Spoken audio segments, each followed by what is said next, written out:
Hi everybody and welcome back to my channel. Today I'm here reacting to some old hauls to see what I've done with the books. Have I read them? Are they still sitting on my shelves? Have I gotten rid of them? Like, just to react to what I bought back in the day. So I actually have 3 book hauls. I have one on my lifestyle channel, which I will leave, well, it's always listed down below, but I used to do book related stuff on that channel as well before I just made it its like own channel. And then I have another one from BookTube from when I first started this channel, and then I have one from only 6 months ago.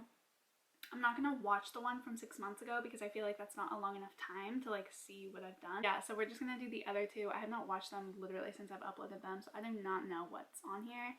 But this one is from my main channel. I haven't watched this in so long, so let's see what I got. First of all, Book Outlet. On the list is called Half-Minute Horrors.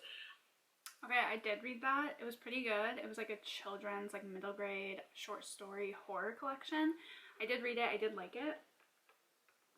But I have since given it to my younger brother, and he still has it. So that one I just kind of read and then gave away. That's fine with me. And they're all like that, but I just thought that this was too cute not to get for $1.50. The next one that I see is The Accidental Afterlife of Thomas Marston. Got this one for This one I did not read, but I gave it to my brother. Any like middle grade or anything that I get that I'm like not a big fan of, I usually give to him to see if it's something that he would like. I don't think he's ever read any of them, but I do know he still has them all. This one I tried to get into because it sounded really interesting, but it just wasn't for me. The writing style was like so boring. But I was in a huge middle grade era here, so I don't doubt that a lot of these are gonna be middle grade because I was in a huge middle grade phase here. $2.49 by Karen Foxley. Ophelia and the Marvelous Boys, I did read. I did like this one as well, actually, but I have since given this to my little brother. It wasn't a favorite. None of these were favorites. Like, even the ones that I did read, like Ophelia, I did read this one. I did like it, actually. It was very whimsical, cute, kind of dark at the same time, though. I did like it, but just not enough to like keep on my shelves, if that makes sense. They just remind me of childhood, and I love that. The next one was the most expensive one, and this I just had to get, honestly. My True Love gave to me 12 short holiday stories. I still own it. It's down there, and I have read it twice, actually. I like picking it up. Usually every holiday season I'll read like a story or 2. So I do still have that one. It's super cheesy, and I only got it because it was $40. Hold on. What is this called? Nothing when you really think about it. This next one is super cheesy, and I only got it because it was 49 cents, and it actually had decent reviews on Goodreads, but otherwise, based on this cover art, I would have normally totally passed on it. It is called The Love Curse of the Rumbas. It's pretty much about this young girl named Ivy, and she finds something like super creepy in the basement of a pharmacy across the street. I did read this. I was trying to think if I read this or not. I couldn't remember, and I had like a story in my mind, but I was waiting to see if it matched up with the synopsis to see if it was the same book I was even thinking of. I did read this. I don't know what I did with this one. I don't think I gave it to my brother, but I don't own it anymore, so I would think that I just gave it away. But I do remember reading this. From a hotel she is like currently staying at. Disturbing. I had to pick it up. 49 cents for this. The next one I got was Every Day. I do still own. I just read it last October, last year, and I gave it like 3 stars or something. I really liked the beginning, but not the end. I'm not going to continue in the series. I will still probably hold on to it, though. School of Fear by Kitty. School of Fear I don't own anymore. I didn't read, and I don't think I gave it to my brother. Maybe, though. But it was kind of a cool concept. I just never got around to picking it up. It's by Chris Columbus and Ned Vizzini, and I got House of Secrets is a middle grade like series that I just never got into. I never picked up. I lost interest in series like this. I'm still down for like middle grade-esque series and fantasy series and stuff, but not this type. So that's everything from there. Most of those, actually, I don't own any of those that are still unread. So I either got rid of them, didn't read them and got rid of them, read them and got rid of them, or have kept them but have read them. So there are none still that I own that I haven't read. So that's really good. Now let's get into this one. This one's really long. This was 2019. So the other one was like 6 years ago. This one was 3 years ago. I do a book haul like every 3 years, it seems. I'm Tia, and wow, I never say my name at the intro. Look at how little amount of books I have. Uncle Tom's Cabin. I haven't read that any more than I had to for class. We didn't have to read. There's 2 perspectives in Uncle Tom's Cabin, and for the uni class that I had, we only had to read from one of them.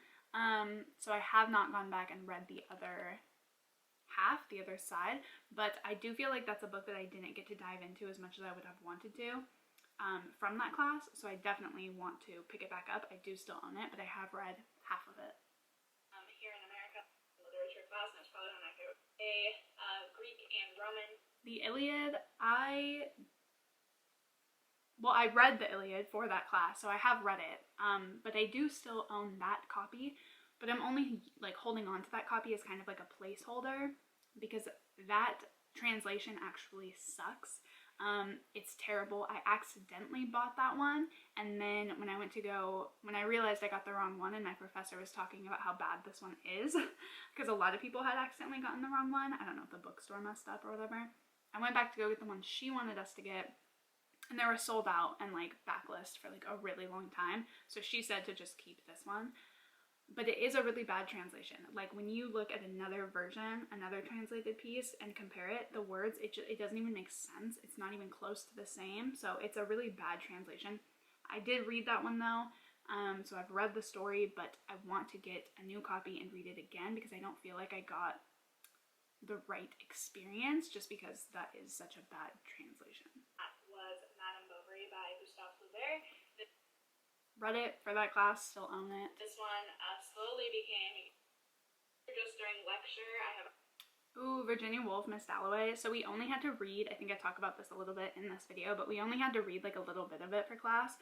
But I do still own it and I would like to continue and fully read it. It was on my TBR a couple months ago, but I just never got around to it. A couple of tabs just from but I have read like half of it. I've read half of like most of these ones from uni. The Kreutzer Sonata by Leo Tolstoy. This is another one, I think I also say it in this video. I read one story. I only had to read the Kreutzer Sonata, but this collection this Oxford collection has a lot of stories in it. I do still own it, but I haven't picked it back up to finich those. Clifton Strength Finder. I had to pick that up, or I was given it. By my job at the time to discover Clifton Strengths. I read it, I did the thing, I did all of it, but it didn't help me learn anything about myself, and I have since given it away. A thriller adult. Sometimes I Lie by Alice Feeney. I did read that. I don't own it anymore. I gave it to my sister because I thought she might like it. I do love Alice Feeney, but this is definitely probably my least favorite. No, I think Rock, Paper, Scissors now is my least favorite, but at the time I just didn't think anything of it. I didn't think that it was like super special, but now she's probably one of my favorite thriller authors, but I have since given that away. But that book in particular was like a 2.5 star. The Wife Between Us, I do still own it. I own all of Greer Hendricks and Sarah Pekkanen's collaborative works, except the newest one, The Golden Couple, but I have also read that one. So I did read The Wife Between Us. It was okay. It's Geronimo Stilton, The Curse of the Cheese Pyramid. I found this at the thrift store and I had to pick it up because this was like a staple in my childhood. I have read it. I read it in childhood, and I actually reread it right after I picked it up. So I do still own it. It's not loading, but the next thing has to be The Book Thief, and it is. The Book Thief, I have not read this yet. I have not found myself in like a space where I want to read it. I don't know. I know it's heartbreaking, so it just makes me a little bit nervous. So yes, I do own it. I have gotten maybe 2 chapters in, but I have not read it all yet. 4 different Stephen King's 4 Past Midnight. I have not picked this up at all, but I think it's because of the copy that I own. I'm not a big fan of mass market paperbacks, and I think that they're kind of hard to read. So I have not picked any of these up. I don't know if I want to dive into Stephen King. And I talk about this a lot in my like Trash My TBR video that I did, but I just don't know if I want to read Stephen King. I don't know if he's like an author that I want to even like start to like dip my toes in. I just don't know. Hazelwood, I read it, just like I'm saying here, I read it as an e-arc from NetGalley, and then I finally got my hands on the physical copy. I haven't read it again since owning the physical copy, but it is a book that I have read already. And I liked it. I did. I think I already read it. 4 stars, 4.5 maybe. Yep, I've already read that one.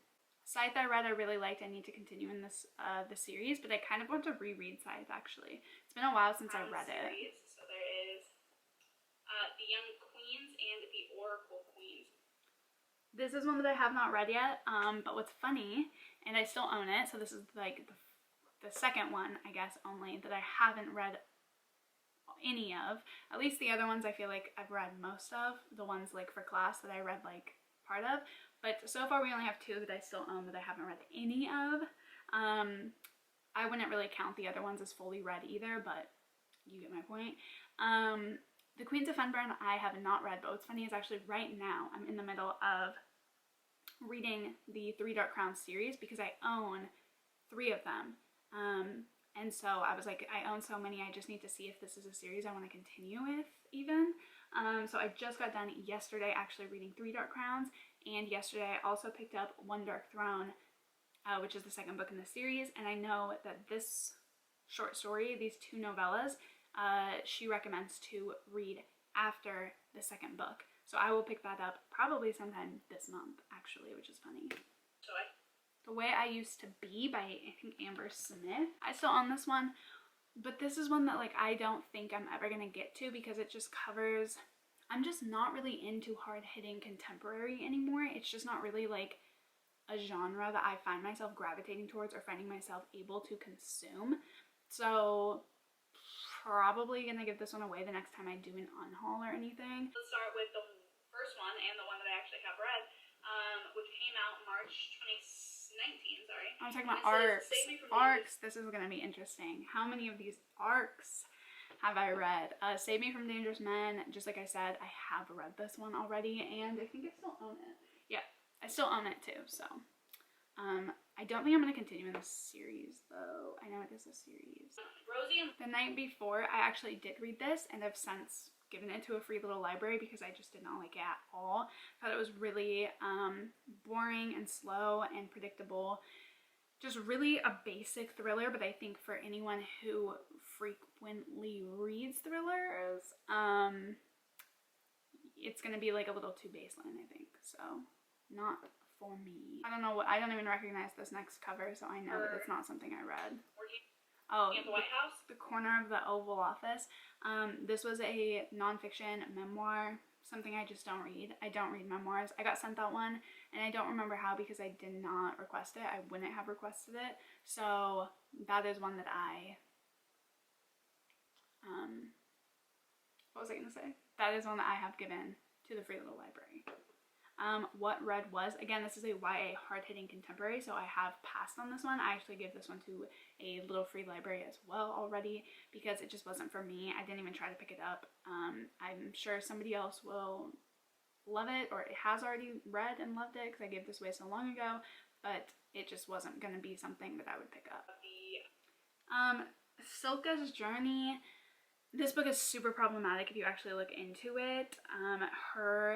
It's based off of a true story, a woman named Sulka, and her like stepson or something is like in a lawsuit with this author right now for like making up this story about her life and like saying that it's true and lying about the things that happened and over sexualizing everything.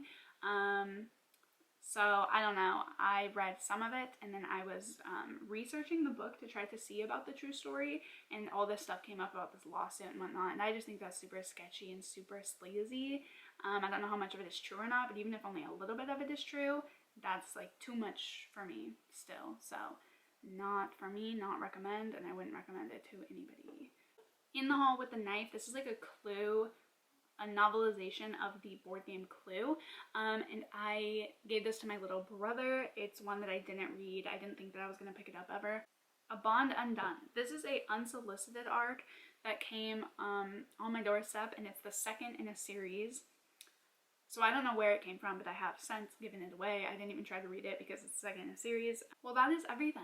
What's not going to be fun is seeing, like, reacting maybe like in 6 months to the video that I did right now 6 months ago. So then it will have been a year ago when I do my reaction, because I feel like it's I was such like a book minimalist back then. Like I even made like a minimalist bookshelf tour video, and like this was all the books that I owned, and now I own like all of these. They barely fit on the shelf, not to mention I have a huge, all my nonfiction are in a stack. You might be able to even see them in a stack right there. So I have definitely become quite the collector. I would say I'm like the opposite of a minimalist now. I definitely try to get my hands on as many books as possible, but I usually get them from like Little Free Library or thrift store. That's literally like #1 source. It'll be really like, right now I feel like I did a good job. Like I know when people react to these videos, like the main point is to see like how many of the books that you're hauling are you actually reading and not just holding on to, like sitting on your shelves. And I feel like I've done a pretty good job. Like most of the books that I'm hauling here, I've either gotten rid of or read, or just mainly I feel like I've gotten rid of most of them. I have read quite a few of them as well. There were only like a handful that I hadn't read at all. But I feel like I did a pretty good job. I bet if I went back right now and looked at the one that I did 6 months ago, I will have read almost none of them. So definitely need to prioritize the books on my shelves. But it does feel nice to like look at these and know that you know, I'm keeping books on my shelves that I tend to really like and books that I really want to hold on to. But I think that has definitely changed in the last like year, so we will see. But I hope that you guys did enjoy this video. Be sure to give it a big thumbs up if you did, and yeah, leave me a comment down below letting me know. I don't know, maybe just leave me like a book stack emoji if you made it this far, I guess. And I will see you guys in the next video. Bye!